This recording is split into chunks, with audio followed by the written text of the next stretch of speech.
Assalamualaikum warahmatullahi wabarakatuh. Perkenalkan, nama saya Dita Novianti. Saya dari kelas 10 IPS 3. Saya ingin menceritakan novel Pulang. Buku ini mengisahkan seorang anak yang bernama Bujang yang memiliki ambisi untuk menjadi tukang pukul seperti ayahnya.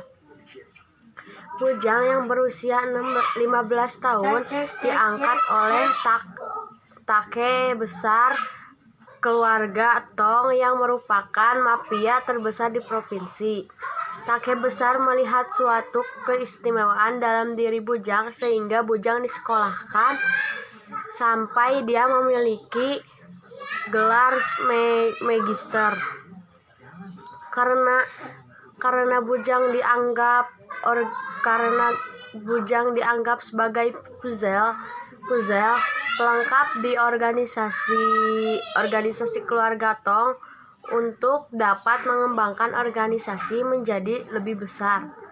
Bujang memiliki keahlian dalam menyelesaikan masalah yang tidak dapat menyelesaikan oleh tukang pukul. Di buku ini alurnya itu maju mundur dengan sudut pandang orang pertama. Jadi di buku ini narasinya datang dari karakter utama kita Bujang. Kita dibawa bolak-balik menyusuri cerita perjalanannya di masa lalu sehingga masa saat ini diceritanya selama durasi 20 tahun. Perjalanan ceritanya dimulai dari datangnya Take muda ke kampung Bujang untuk membantu Samad atau bapak kandungnya si Bujang. Bapak kandung dari Bujang memburu babi hutan. Dari sanalah petualangan Bujang dimulai. Setelahnya Bujang yang gak tahu bahwa Samad ini punya sejarah hitam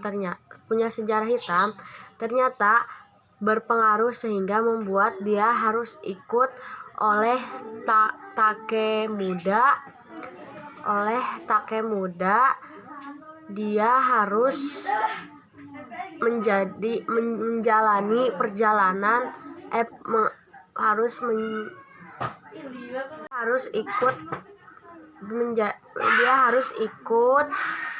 ikut oleh Take muda.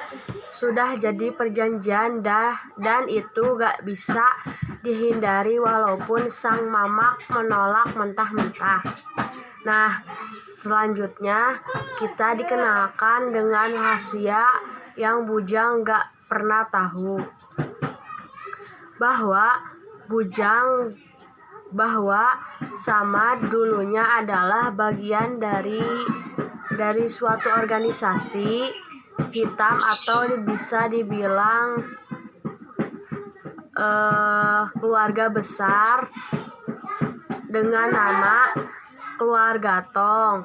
Mereka ini adalah salah satu penguasa shadow ekonomi atau konsep ekonomi di bawah dunia hitam ekonomi haram. Keluarga dari generasi ke generasi pemimpinnya ini dinamakan generasi Take besar. Tapi sebenarnya gak ada namanya Tong di keluarga ini. Nah, Bujang ini akhirnya dibawa Take muda ke kota untuk bergabung juga dalam keluarga ini. Menceritakan masa lalunya ketika Bujang mulai beradaptasi dengan keluarga Tong dan mengerti apa itu konsep shadow ekonomi. Bagaimana juga cerita mengenai proses Bujang menjadi penyelesai masalah nomor 1 di keluarga jagal atau tukang pukul yang hanya menggunakan fisik tapi juga bisa diplomasi dengan diinteligensi yang Bujang punya. Kita diperkenalkan dengan beberapa karakter yang selama ini juga membantu dan menjadi guru bagi Bujang, dari mulai akademi, menembak, bertarung dengan tangan kosong, bahkan teknik bela diri Jepang lengkap dengan senjata juga dipelajari. Selain menceritakan bagian masa lalu itu, di sini juga secara bersamaan menceritakan kejadian yang sekarang, di mana ada konflik antara penguasa Sedo ekonomi yang harus diselesaikan oleh Bujang. Bahkan bukan hanya masalah dari luar, ternyata ada konflik yang lain yang ternyata muncul dari dalam dan mengancam keluarga Tong ini. Kesan kesempurnaan novel ini, ternyata Bujang tetap punya kelemahan, dan itu adalah ketika keluarganya dia, dan juga ketika pengkhianatan terjadi dan keluarga Tong hampir habis.